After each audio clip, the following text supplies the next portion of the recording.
Sir क्या रहता है सर? हाँ, क्या बोला? लेकिन क्या रहता है सर इंटरलॉक? WHRB का इंटरलॉक में WHRB तुम जो चलाता था उसमें क्या क्या चीज था?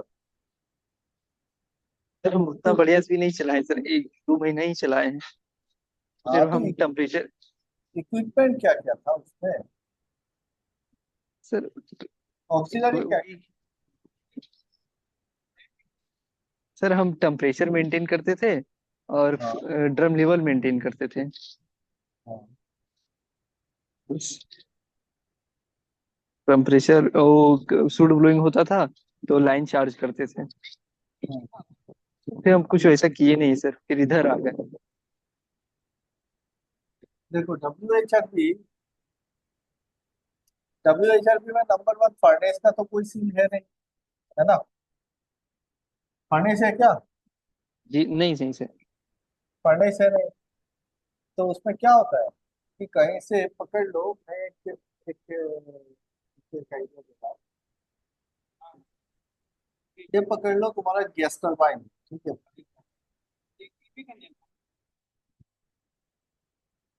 This is my turbine section,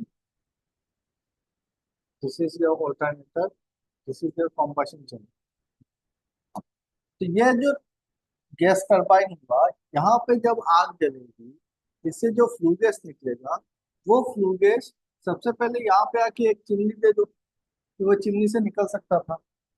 अब यह चिमनी वाला जो पाथ है उसमें एक डंपर लगाएंगे, और इधर डायरेक्टली हम WHRB के साथ डंपर का कनेक्ट कर देंगे। तो ये वाला डंपर को बंद कर देना है, ये वाला डंपर को खोल देना है। जैसे ही तुम WHRB का डंपर ओपन कर देगा, डंपर को ओपन करते ही फ्लू गैस तुम्हारा WHRB होके चिमनी से निकल जाएगा। यहाँ पे और एक चिमनी रहेगा। तो जैसे ही ठीक तुमको है, ठीक है, बॉयलर ठीक को है, आप लाइन पे कंटिन्यू। लेना है। आप देख लीजिए, इसके बाद मैं भी देखता हूँ कहाँ कहाँ डाउट हो रहा है। जी। बॉयलर को जैसे तुमको लाइन पे लेना है WHRB को, तो आपको ज्यादा कुछ करना ही नहीं है, सिर्फ डंपर को ओपन करना है। डंपर को ओपन करने से इधर से निकल के आएगा। अब यहाँ पे हो सकता है कि आपका जो फ्लू गैस पाथ है, यहाँ पे आप क्योंकि डस्ट की अगर कुछ फर्नेस से आ रहा है, जैसे गैस टरबाइन होगा तो फिर जरूरत नहीं है। बट अगर कोई प्रोसेस से आ रहा है, स्पॉन्ज आयरन का है, कुछ फर्नेस से आ रहा है, तो यहाँ पे क्या होगा, ESP लगाना पड़ेगा। डस्ट को रोकने के लिए ESP लगाना पड़ेगा। तो आपको, अगर ESP लगाते हो तो फिर आपको शक करके निकालना पड़ेगा, तो एक ID पेन रख सकते हैं, ID पेन रह सकते। ठीक है। जी सर। गैस टरबाइन होगा तो नेचुरल ड्राफ्ट से ही चला जाएगा, यहाँ पे ID पेन की जरूरत भी नहीं पड़ेगी। ESP लगाते हो, डस्टी होता है तो फिर खींच के निकालना, ESP चोकिंग होता है, तो वो सारे काम होते हैं इसमें। और ज्यादा इंटरलॉक कहाँ पे, क्या इंटरलॉक है? WHRB पे मैंने भी काम नहीं किया, तो मैं पूरा का पूरा तुमको आइडिया भी नहीं दे सकता हूँ, बट इससे ज्यादा और कुछ नहीं होना। ठीक है। सर वो हमको लगता है ना कि जो आप डंपर बोले ना सर, वही खुल जाता है। स्प्रोकेट। तो ठीक है, पॉकेट वो ऐसे कर। उसमें और है ही क्या यहाँ पे? एक्स्ट्रा और कुछ भी तो नहीं है। यहाँ पे तीन सेक्शन होंगे। पहला वाला सेक्शन सुपर हीटर होगा, क्योंकि यहाँ पे सबसे ज्यादा टेम्परेचर आ रहा है, सो जी सुपर सर। हीटर होगा। सेकेंड वाला चैम्बर जो होगा वो इवेपोरेटर होगा, मिडिल में। और थर्ड वाला चैम्बर जो होगा वो इकोनोमाइजर होगा। जी सर। अब फ्लू गैस पाथ में यहाँ पे उसके बाद आप एक ESP लगा सकते हो। चिमनी से पहले अगर ESP लगाते हो तो फिर भाई ID पेन लगा दो, खत्म कहानी है। इसमें थोड़ा ही ना कुछ काम था, सिर्फ डंपर को खोलना है और बंद करना है, ESP को झाड़ते रहना है। हम्म। ठीक है। जी सर। जितना तामझाम है, सबसे ज्यादा तामझाम तो आपको CFBC एंड AFBC बॉयलर पे ही देखने को मिलते हैं। सर वो आज ना मोटर को ट्रायलिंग लिया गया, FD मोटर को। तो उसमें RPM को रोटेट किया गया। मतलब हाँ, वो मोटर को ट्रायल किया गया, तो उसमें सर करंट पे बोल रहा था ट्रिप करेगा, करंट पे ट्रिप करेगा, फिर वोल्टेज, ये सब फिर समझ में नहीं आया सर वो सब क्या क्या क्या बोल रहा है मतलब। क्या बोल रहा है? जैसे आज एफडी को ट्रायलिंग लिया गया, हम्म, एफडी फैन को हम्म, ट्रायल लिया गया, हम्म, तो एफडी मोटर को जब मतलब आज अलाइनमेंट हुआ था एफडी मोटर, तो उसमें सर ये लोग बोल रहे थे कि इतना आरपीएम बढ़ाइए, इतना आरपीएम बढ़ाइए, कितना करंट जा रहा है, तो उतना करंट पे फिर ट्रिप हो जाएगा, ऐसे हम्म। वैसे बोल रहा था वो लोग। हाँ, डेफिनेटली। तो जैसे जैसे मोटर का आरपीएम बढ़ाएंगे, ठीक है, तो इसका आरपीएम बढ़ाएगा, तो ये क्या करेगा? करंट ज्यादा लेगा। आप इसको बढ़ाओगे, लोड पे लाओगे, तो फिर वो क्या करेगा? ठीक है, ज्यादा हवा खींचेगा, लोड पे आएगा, तो फिर ये क्या करेगा? करंट ज्यादा लेगा। तो फिर वो देख रहा था कि मैक्सिमम आरपीएम कितना आरपीएम पे जाके आपका ट्रिप कर जाता है। ट्रिप कैसे करेगा? क्योंकि इसमें ओवरलोड रिले लगा हुआ है। इलेक्ट्रिकल मोटर, सबका मोटर का प्रोटेक्शन क्या होता है? मोटर का प्रोटेक्शन होता है overload relay, thermal overload relay होता है, ठीक है। अब थर्मल ओवरलोड रिले कैसे काम करता है? जैसे जैसे आपका करंट बढ़ेगा, ये गर्म होता रहेगा रिले, और एक टाइम पे जाके कट कर देगा, ठीक है। जी सर। तो वही बोल रहा था कि भाई चलो ठीक है, आरपीएम बढ़ाओ। कितना आरपीएम पे जाके वो ट्रिप करता है, वही देख रहा था।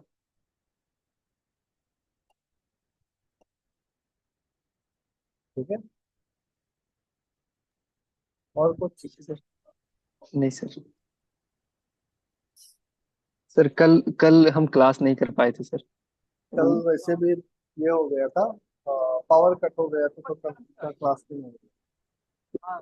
पावर बहुत ज्यादा दिक्कत दे रहा है, इसीलिए आज जाके इन्वर्टर वगैरह सारा चीज लेके आए हैं, यूपीएस लेके आए हैं। अभी तक कनेक्शन नहीं हो पाया है। ये पूरा महीना तो मेरा चला गया सिर्फ यही सब ताम झाम करते, एक के बाद एक चीजें लगा।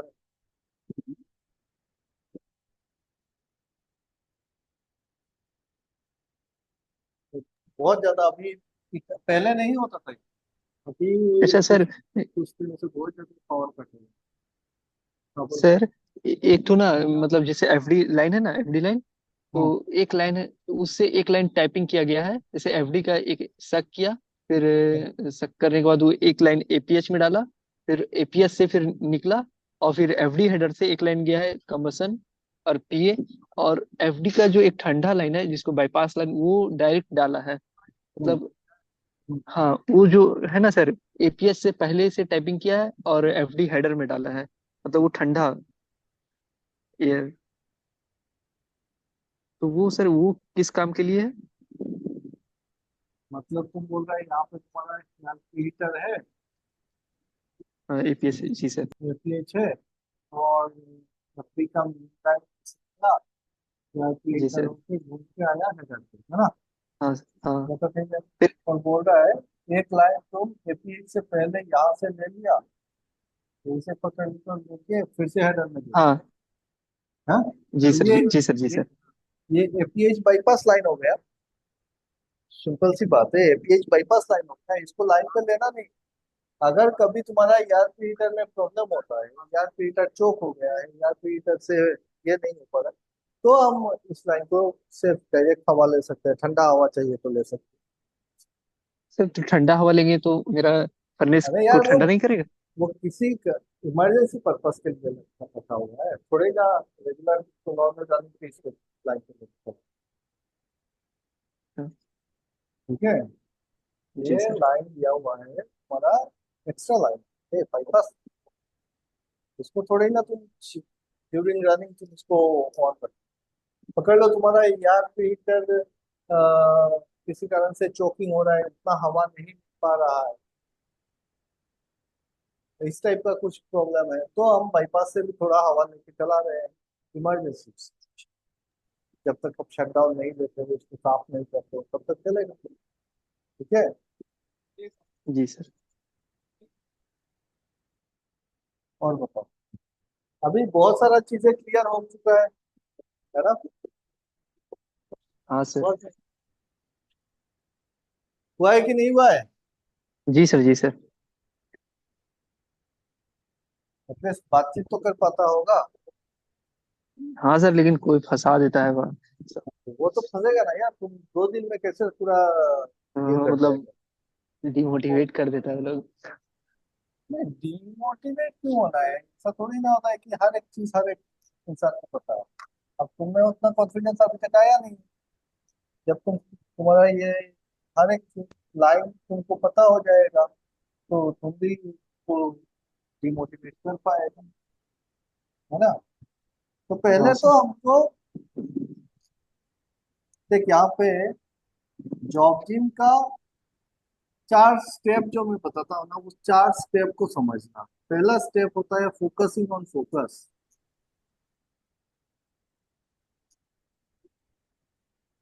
अपने फोकस पे फोकस को बनाए रखना ही सबसे बड़ा काम होता है जिंदगी। ठीक है? क्योंकि हर रोज हमारा फोकस शिफ्ट होता रहता है। दूसरा पॉइंट होता है कॉन्सेप्ट बिल्डिंग। ये कॉन्सेप्ट बोलने से ना रट्टा मार के डेफिनेशन रट्टा मारने को कॉन्सेप्ट नहीं कहा। तीसरा चीज होता है स्किल बिल्डिंग। एंड चौथा स्टेप होता है तुम्हारा एटीट्यूड बिल्डिंग।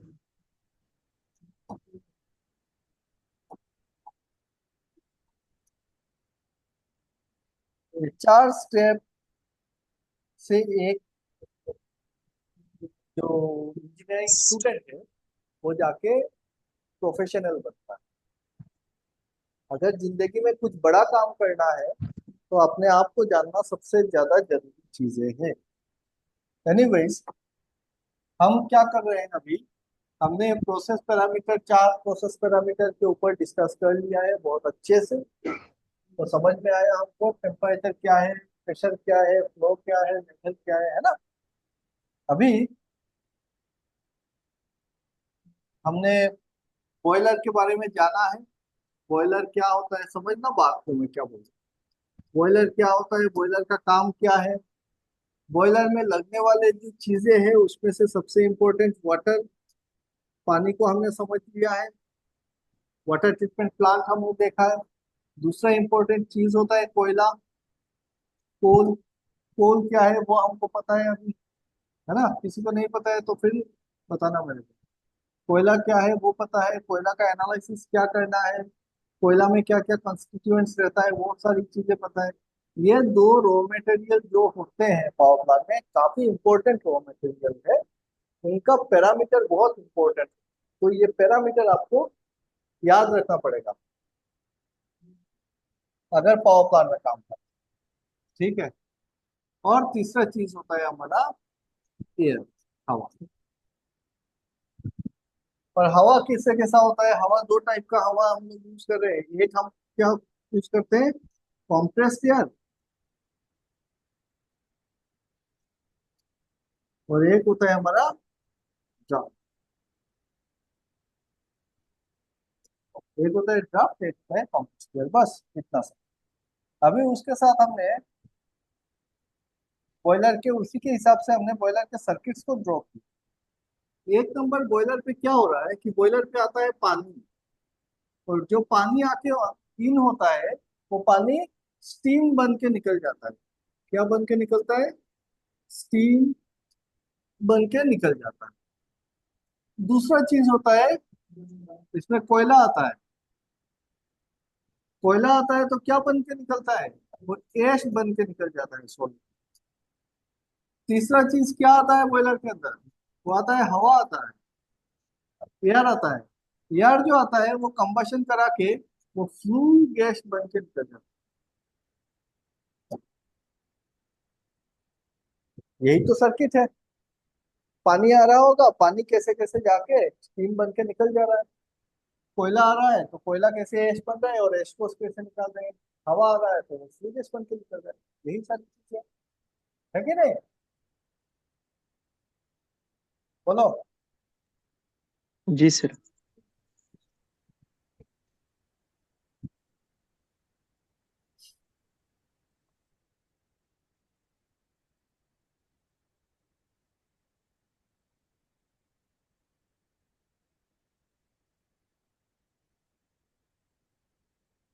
ये हो गया मेरा फर्नेस। उसके बाद आ गया मेरा इकोनोमाइजर। इकोनोमाइजर के बाद air pre heater. Air pre heater के बाद क्या आएगा? ये फिर इलेक्ट्रोस्टैटिक। ESP, इलेक्ट्रोस्टैटिक उसके बाद ID फैन। प्रिटेटर। उसके बाद आ जाएगा मेरा आईडी फैन। और उसके बाद लग जाएगा चिमनी। है कि नहीं? तो ये रहा जी सर। इकोनोमाइजर। यहाँ पे हो गया मेरा एयर प्री हीटर। ये हो गया ईएसपी। और वो रहा चिमनी सेट। फर्नेस के नीचे होगा मेरा विंड बॉक्स या फिर एयर बॉक्स। विंड बॉक्स जो होगा उसमें क्या होगा, उसमें कंपार्टमेंट बना होगा। 3 कंपार्टमेंट 4 कंपार्टमेंट जो भी है। और क्या हो रहा है, यहाँ पे रहेगा मेरा FD fan.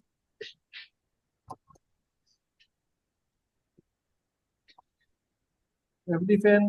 FD fan atmosphere से एयर को लेगा और वो एयर हीटर में डालेगा। एयर हीटर से निकलेगा और एफडी हेडर में आ जाएगा। एफडी हेडर से 4 लाइन 4 कंपार्टमेंट पे जाएंगे। यहाँ पे हम लोग डंपर लगा के रखेंगे। FD compartment dumper.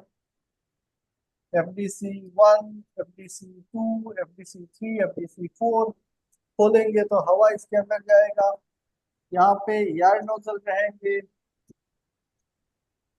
उसके अंदर कोल नोजल रहेंगे।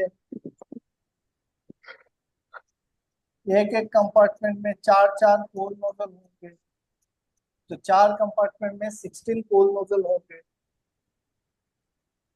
एफडी हेडर से एक लाइन चला जाएगा मेरे पीए फैन में, primary air fan. Primary air fan से पीए हेडर में जाएगा हवा। ये हेडर प्रेशर रहता है तुम्हारा 1100 mmWc का।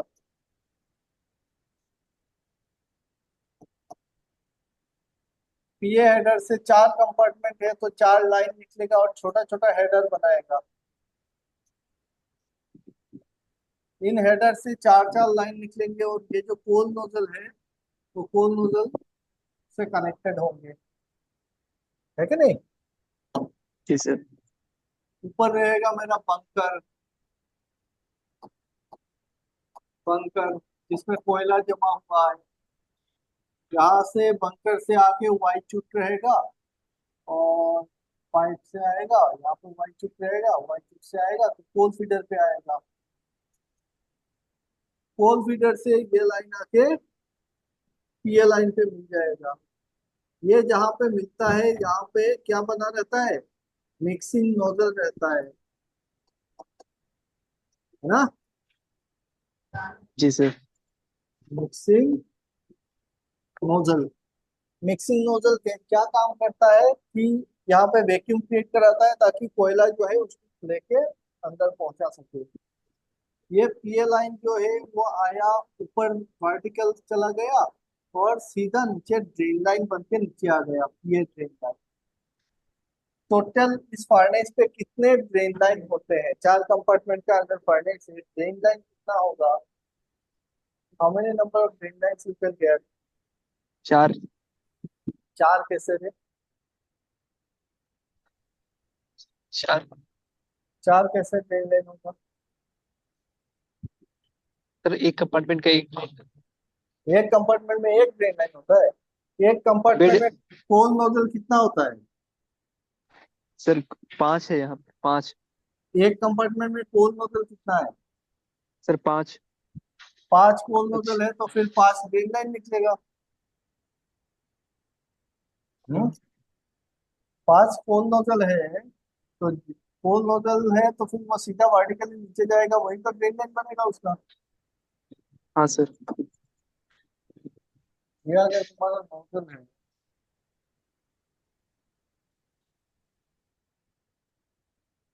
तो इस टाइप से ये ड्रेन।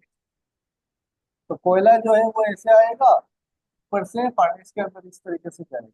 यहाँ पे अगर कभी चोकिंग हो जाता है कोयला, तो वो नीचे से पोकिंग करके निकालते हैं।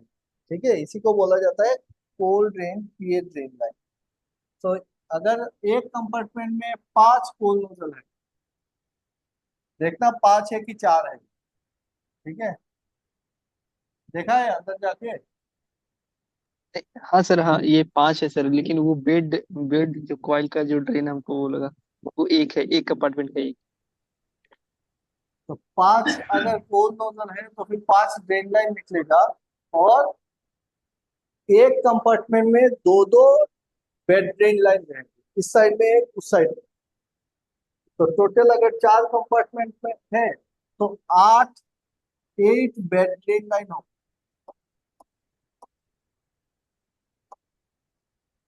एंड 4 4 करके होने से 16 पीए ड्रेन लाइन। 16 और 8 24। ये वेरी कर सकता है, डिजाइन के हिसाब से देख लेना तुम्हारे पास। ठीक है। जी सर। अब पीए ड्रेन लाइन और बेड ड्रेन लाइन में क्या अंतर है बताओ। सर उसमें सिर्फ वो सब बेड कॉइल आएगा वो बेड ड्रेन से। बेड ड्रेन से क्या निकलेगा? बेड ड्रेन से बेड मटेरियल। बेड ड्रेन से बेड मटेरियल, और पीए लाइन से ये लाइन से जब चौक होगा तब उससे निकलेगा।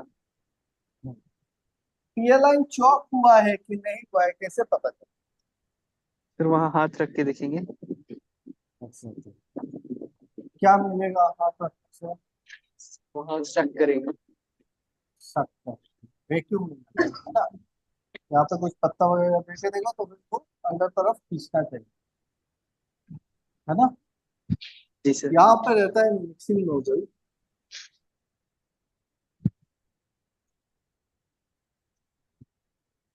यहाँ पे भी ये मिक्सिंग नोजल लाइन खोल के, ये पार्ट खोल के यहाँ पे हाथ लगा के भी आप देख सकते हो सख्त हो रहा है कि नहीं हो रहा। अगर नहीं हो रहा है इसका मतलब पीए लाइन चौक हो गया है, उसको साफ करना पड़ेगा, है ना।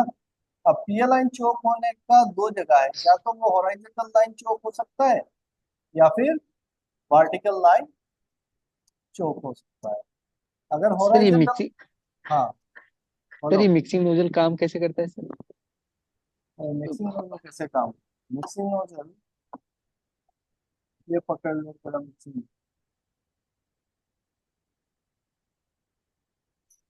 नोजल कैसे काम करता है? ये कन्वर्जन डाइवर्जन नोजल हो गया। तुम्हारा पीए का हवा के इस साइड से आ रहा है, पीए या इसका भी, है ना। और जैसे ही यहाँ पे आके क्या हो गया, एरिया कम हो गया। एरिया कम हो जाने से क्या होगा? एरिया कम होने से क्या होगा? वेलोसिटी बढ़े। वेलोसिटी मतलब। बढ़ेगा, तो यहाँ पे फास्ट मूव करेगा। जी सर। कोयला जो है, हवा जो है, वो फास्ट मूव करेगा। जब यहाँ पे वेलोसिटी बढ़ेगा तो उसके विसिनिटी पे जो एयर मॉलिक्यूल है, यहाँ पे जो एयर मॉलिक्यूल है, वो क्या करेगा अपने साथ? हवा को खींच के लेके जाएगा। जाएगा कि नहीं जाएगा?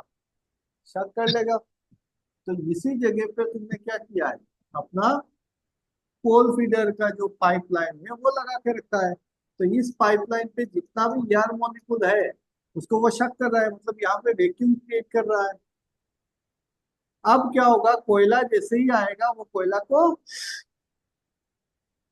शक करके फर्नेस के अंदर लेके जाएगा। पीए का हवा कोयला को ठेल के लेके नहीं जाता है, सक करके लेके। ठीक है। तो इसीलिए हम लोग क्या लगाते हैं यहाँ पे, कन्वर्जेंट एंड डाइवर्जेंट नोजल। समझ में आया कैसे करता है? जी सर। जैसे ही यहाँ से हवा पास होगा तो उसके पास वाले जगह पे वैक्यूम क्रिएट होगा, तो धीरे धीरे वो सारा हवा खींचता रहेगा। अब कोयला यहाँ पे आया तो कोयला को भी खींच लिया। इस तरीके से काम करता है। ठीक है। और बोलो।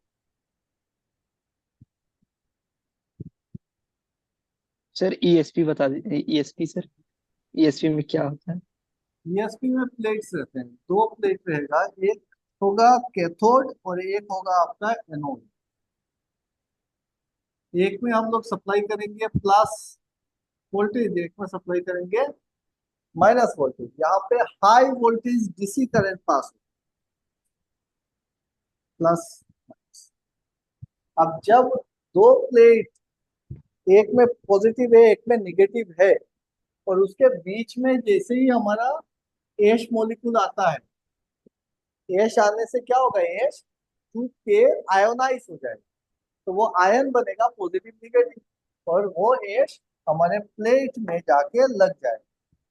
जो प्लेट का सरफेस है, उस सरफेस पे इस तरीके से पकड़ लेगा। अब प्लेट में लगने के बाद ऊपर में क्या रहता है, रेपिंग सिस्टम होता है। रेपिंग,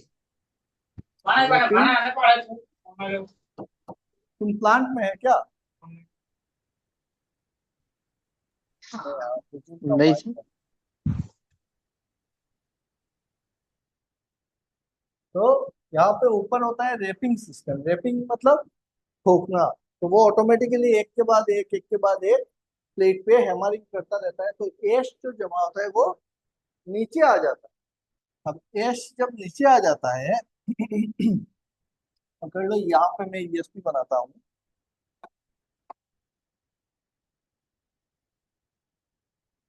ये हो गया मेरा ईएसपी, इसमें प्लेट है। ईएसपी के नीचे तीन शूट देखने को मिलेंगे, है ना, इस टाइप।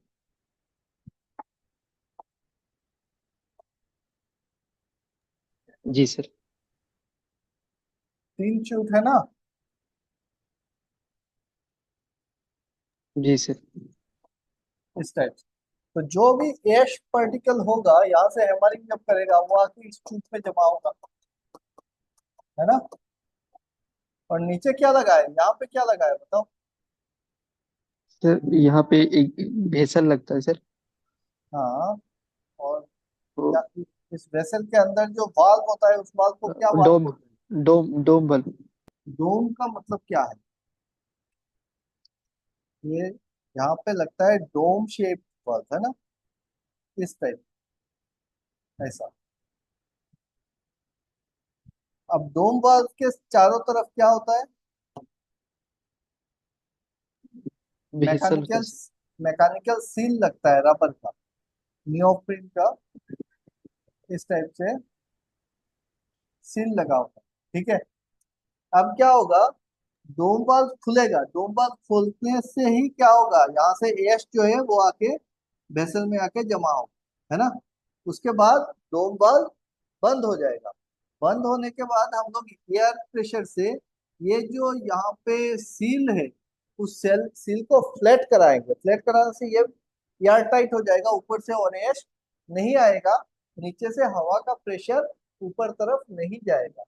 और उसके बाद क्या करेंगे, उसके बाद यहाँ से देखना, न्यूमेटिक लाइन लगा हुआ है, सर्विस ईयर। सर्विस ईयर छोड़ देंगे तो वो हवा क्या करेगा, इसको ठेल के साइलो पे पहुंचा देगा। यहाँ पे बना होगा तुम्हारा बड़ा सा साइलो बना है ना। तो सारा हवा जाके, हवा के साथ एश जाके कहाँ पे जाएगा, साइलो में जमा हो जाएगा, और वहां से हम एश को निकाल के लेंगे।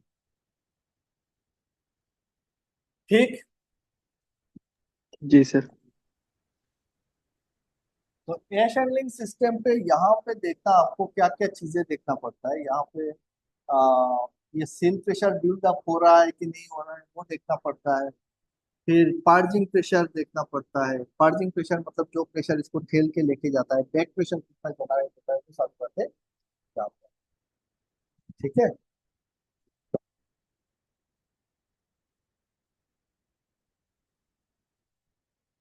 और बताओ कुछ, अभिजुल, क्या समाचार?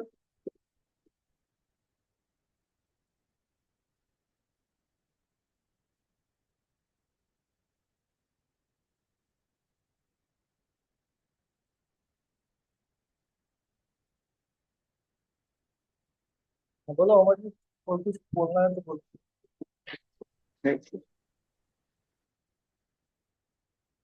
चीजों को बढ़िया से देखो, है ना। और लाइन तो मोटा मोटी अभी लाइन क्लियर हो जाना चाहिए।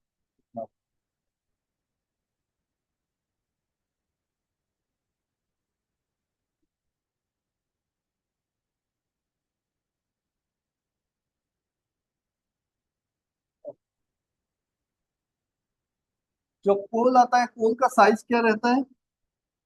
सर वो 6 mm। 6 mm ही रहता है क्या? नहीं, 6 mm से कम। -6,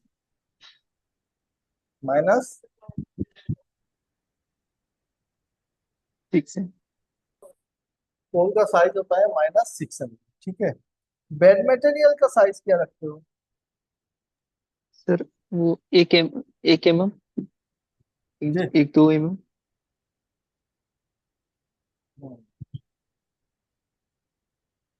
बेड मटेरियल में क्या होता है, क्या रहता सर ग्रेड मटेरियल में अल्मुना होता है, सिलिका होता है, अल्कली और आयरन होता है। है? Mainly alumina and silica. Silica. कौन सा पानी हम बॉयलर में यूज करते हैं? Sir DM water.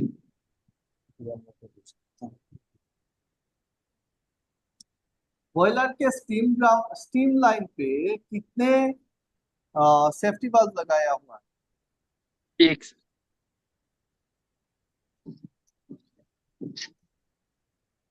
बॉयलर के स्टीम लाइन पे कितना सेफ्टी वाल्व है? एक। और और 2 ड्रम थे। ड्रम में 2 सेफ्टी वाल्व ना। जी सर। सेफ्टी वाल्व कितने टाइप के होते हैं?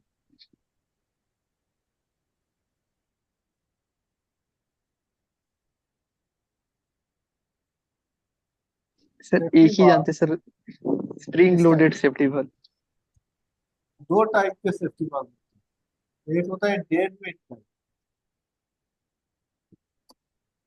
और एक होता है स्प्रिंग लोड। डेड वेट मतलब क्या है? कि आप उसके ऊपर उतना प्रेशर का वेट करते हो, है ना। ठीक है।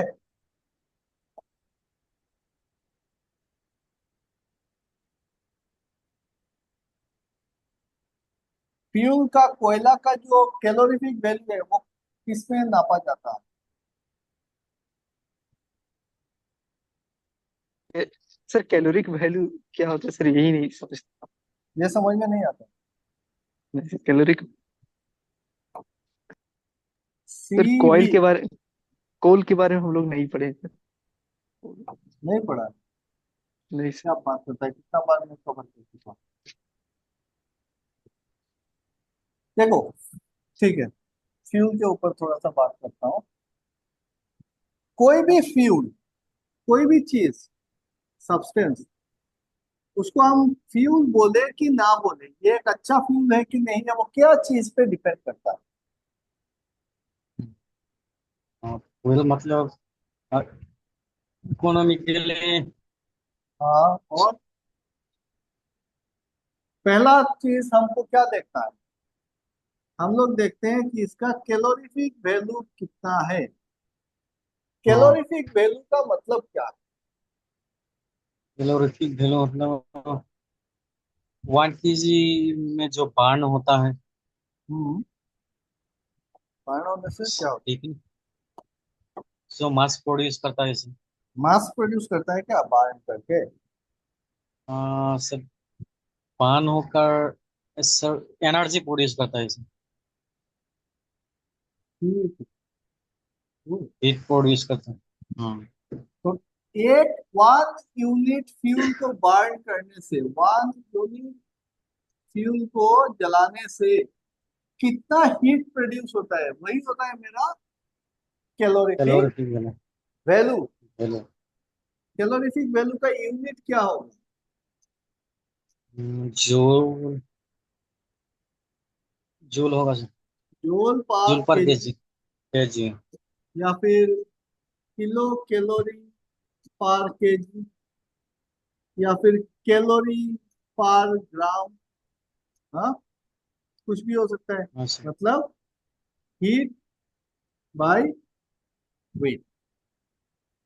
ठीक है। अब कैलोरीफिक वैल्यू ना, हम लोग कोयला में दो टाइप के कैलोरीफिक वैल्यू देखते हैं। एक को हम बोलते हैं जीसीवी और एक को बोलते हैं एनसीवी। जीसीवी क्या है? Gross calorific value. एनसीवी क्या है? Net calorific. Net calorific value. अगर ये हाइड्रोकार्बन होता, ये अगर हाइड्रोकार्बन होता, हाइड्रोकार्बन क्या है? जैसे हमारे पेट्रोलियम हाइड्रोकार्बन। प्रोडक्ट्स है, पेट्रोलियम प्रोडक्ट्स है, डीजल है, केरोसिन है, गैस है, जिसमें कार्बन और हाइड्रोजन ये दो ही एलिमेंट होते हैं। तो लिक्विड या फिर गैसियस फ्यूल अगर होता है तो उसमें एक ही कैलोरीफिक वैल्यू देखने को मिलता है। बट अगर सॉलिड है, सॉलिड फ्यूल है, तो जैसे कि हमारा कोयला, तो इसमें हमको दो कैलोरीफिक वैल्यू देखने को मिलता है। एक होता है जीसीवी और दूसरा होता है एनसीवी। जीसीवी को हम लोग और क्या बोलते हैं? एचसीवी भी बोला जाता है, high calorific value. And net calorific value को लो कैलोरीफिक वैल्यू भी बोला जाता है। अब सवाल ये है कि ऐसा क्यों होता है कि कोयला में दो कैलोरीफिक वैल्यू मिल रहा है और पेट्रोलियम में एक ही कैलोरीफिक वैल्यू मिल रहा है? उसका कारण छुपा हुआ है इसके कॉन्स्टिट्यूएंट। कोयला का कॉन्स्टिट्यूएंट्स बताओ। कोल कॉन्स्टिट्यूएंट हम्म, कोयला, क्या क्या होता है कोयला में? नो केश, एमआर, है ना? Nitrogen, oxygen, carbon, ash, sulphur, hydrogen and moisture, ये कंपोनेंट्स होते हैं कोयला में। अब देखो यहाँ पे जो हाइड्रोजन है, ये क्या करेगा? ये इस ऑक्सीजन के साथ मिलके H2O फॉर्मेशन करेगा, गैस। ये सॉलिड टू गैस से स्पेस में जाएगा। अब जब ये हाइड्रोजन प्लस ऑक्सीजन मिलके H2O फॉर्म करके निकल जाएगा, तो ये क्या करेगा अपने साथ? फॉर्मेशन के लिए लेटेंट हीट ले लेगा। फेज ट्रांजिशन में क्या लगता है? Latent heat. तो ये जो लेटेंट हीट ये ले रहा है गैस बन के निकलने में, वो हीट कहाँ से ले रहा है? वो हीट जो कोयला जला के मिला था उसी में से ले रहा है। तो जितना हीट प्रोड्यूस हुआ था उसको हम बोल दे रहे हैं ग्रॉस कैलोरीफिक वैल्यू। और जो हीट मेरा लॉस हो जा रहा है इसके चलते, उसको माइनस करने से हमको मिल रहा है नेट कैलोरी, मॉइस्चर के वजह से। और ये जो हाइड्रोजन छुपा हुआ है, इसी को हम लोग बोलते हैं dry moisture.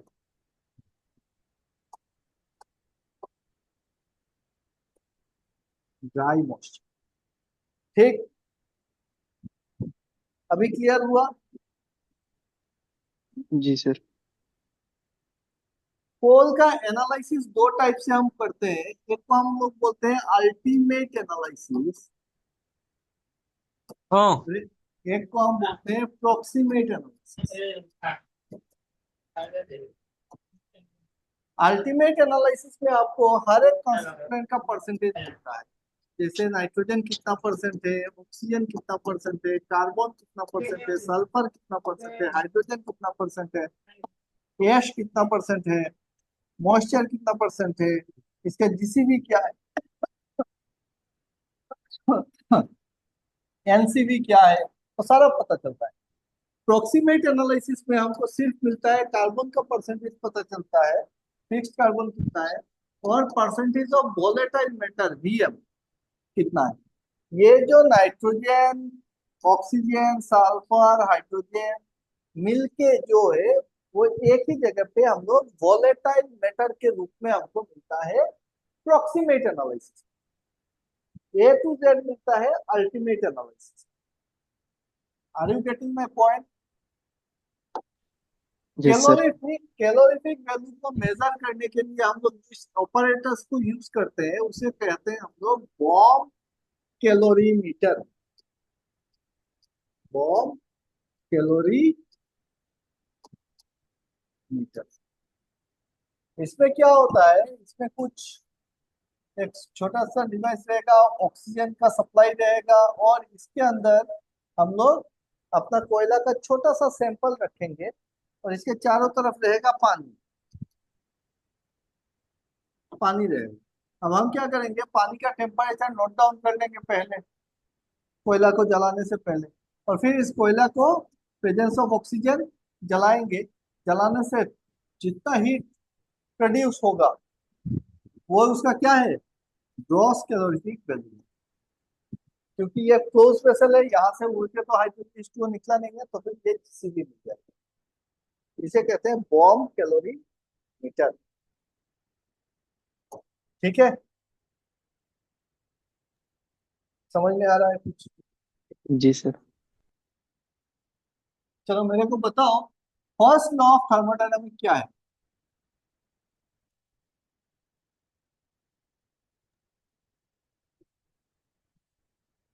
Sir, energy can not be created, not be destroy, it transfer one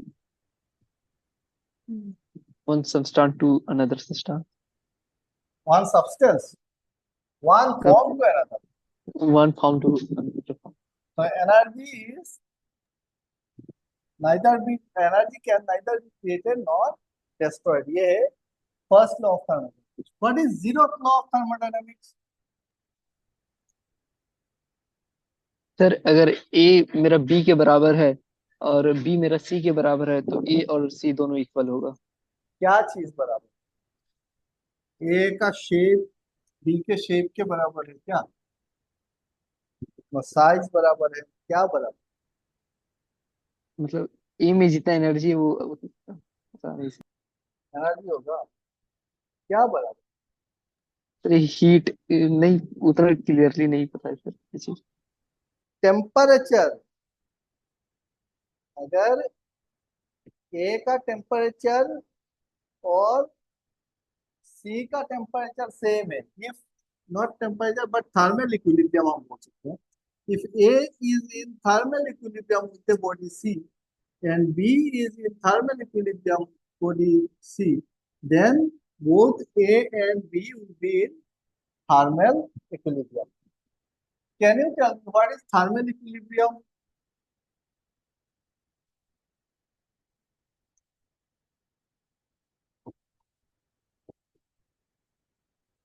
एक प्रोसेस को थर्मल इक्विलिब्रियम पे है कि नहीं है, कैसे बोलेंगे? क्या क्या होना पड़ेगा?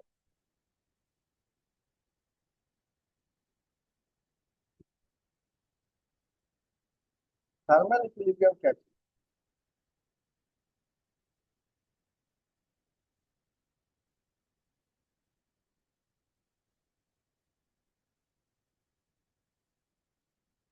बोलो, what is thermal sir, equilibrium? नहीं पता है। थर्मल इक्विलिब्रियम नहीं पता? सर, टेम्परेचर हाँ। टेम्परेचर ए का सी के साथ इक्वल है और सी का बी के साथ, तो ए और बी दोनों इक्वल होगा।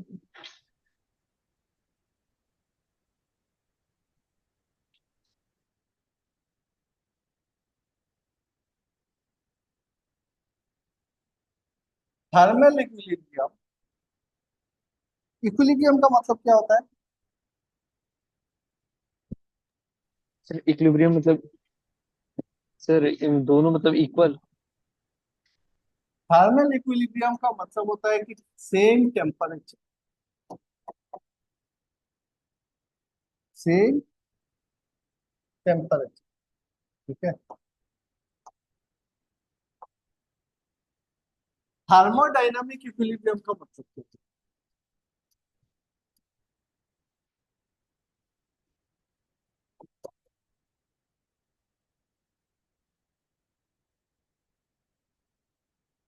Thermodynamic equilibrium.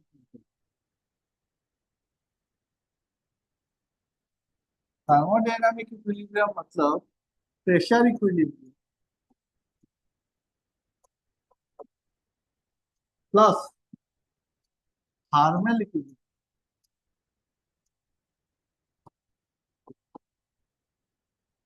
Plus chemical equilibrium.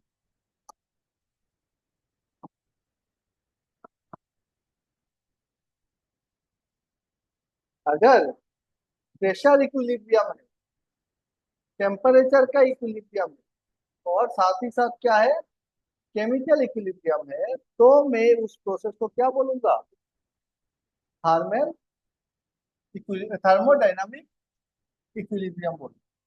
ठीक।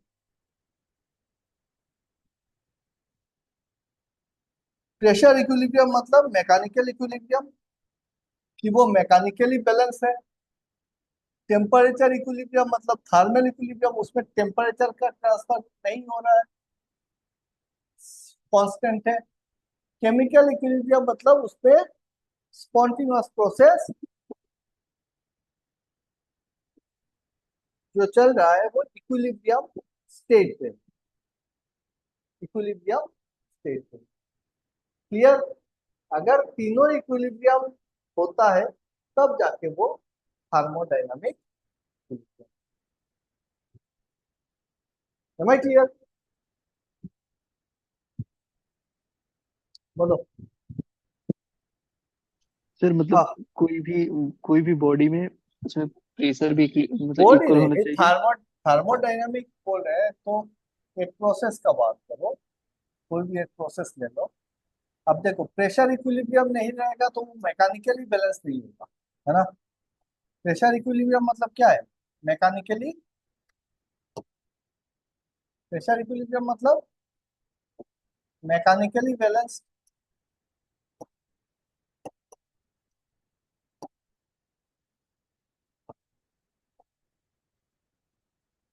थर्मल इक्विलिब्रियम मतलब टेम्परेचर बैलेंस।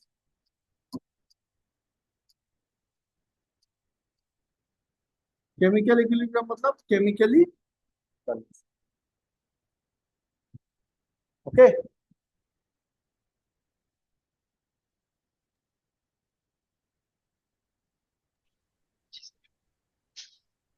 देखो थोड़ा बहुत थर्मोडायनामिक इक्विलिब्रियम के ऊपर पढ़ो आज। क्या है थर्मोडायनामिक इक्विलिब्रियम, कैसे होता है, प्रोसेस क्या होता है ना। अभी 8:30 होने जा रहा है, 10 से क्लास स्टार्ट हो जाएगा। तो आज के लिए यहाँ पे रखता हूँ। ठीक है। और जी सर। हफीजुल, तुम लोग कुछ सारा तो आ नहीं रहा है, तुम क्या कर रहे हैं? आप लोग अपना ये सबमिट करो, रिपोर्ट सबमिट करो। ठीक है।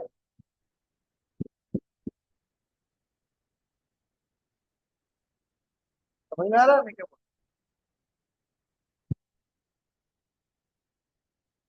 ना तो कोई रिपोर्ट सबमिट कर रहा है ना क्लास में आ रहा है।